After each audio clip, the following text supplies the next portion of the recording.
Assalamualaikum warahmatullahi wabarakatuh.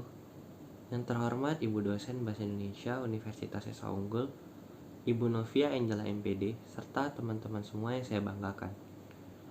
Pada kesempatan ini, saya akan mempresentasikan terkait tugas ujian akhir semester pada mata kuliah Bahasa Indonesia tentang materi ejaan Bahasa Indonesia. Sebelum saya mempresentasikannya, izinkan saya memperkenalkan diri saya terlebih dahulu. Nama saya Jonathan Putra Yuda Kusuma Tampi, NIM 202104011115. Pada materi ejaan Bahasa Indonesia kali ini, saya akan membahas 3 rumusan masalah yang telah saya buat. Yang pertama adalah apa itu pengertian ejaan dan apa saja macam-macam ejaan. Yang kedua adalah sejarah perkembangan ejaan Bahasa Indonesia. Dan yang ketiga adalah apa dan bagaimana penulisan huruf yang baik dan benar menurut ejaan yang berlaku. Masuk ke rumusan masalah yang pertama. Saya akan membahas tentang pengertian ejaan. Apabila kita mencari apa itu ejaan, maka kita akan menemukan banyak jawaban. Dan perlu kita ketahui juga, banyak ahli telah mengutarakan pendapat mereka tentang pengertian ejaan itu sendiri. Pada kesempatan kali ini, saya akan memaparkan pengertian ejaan menurut hasil pemikiran saya. Ejaan itu adalah aturan penulisan bahasa menggunakan huruf, kata, dan tanda baca sebagai sarananya.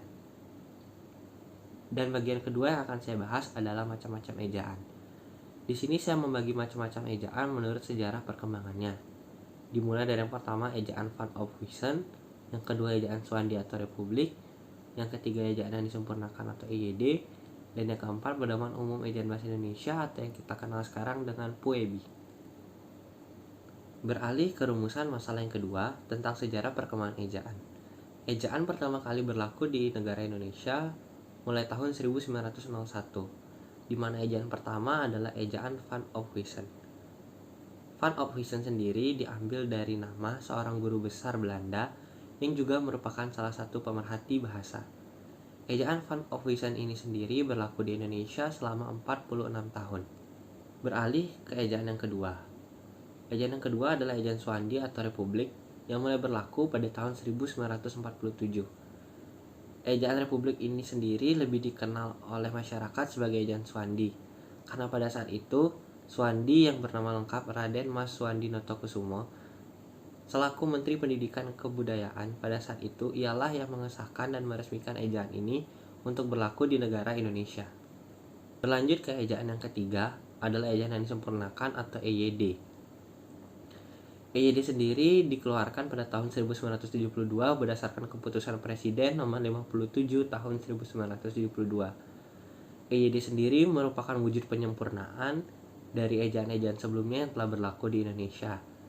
Dan setelah 25 tahun ejaan Swandi atau ejaan Republik berlaku, maka pada tahun 1972 ejaan Swandi atau Republik resmi digantikan oleh ejaan yang disempurnakan atau EYD.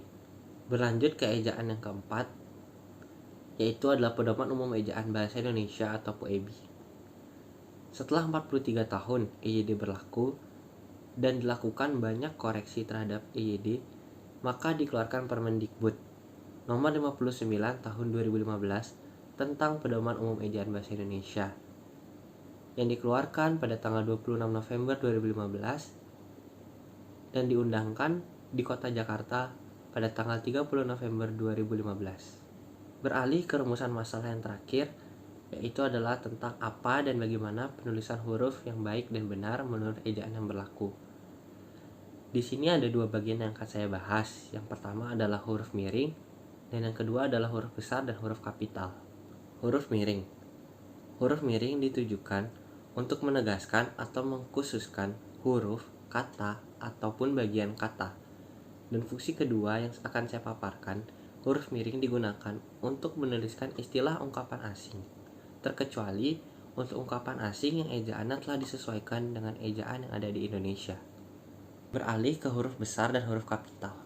Huruf besar dan huruf kapital digunakan pada awal kalimat dan huruf pertama petikan langsung.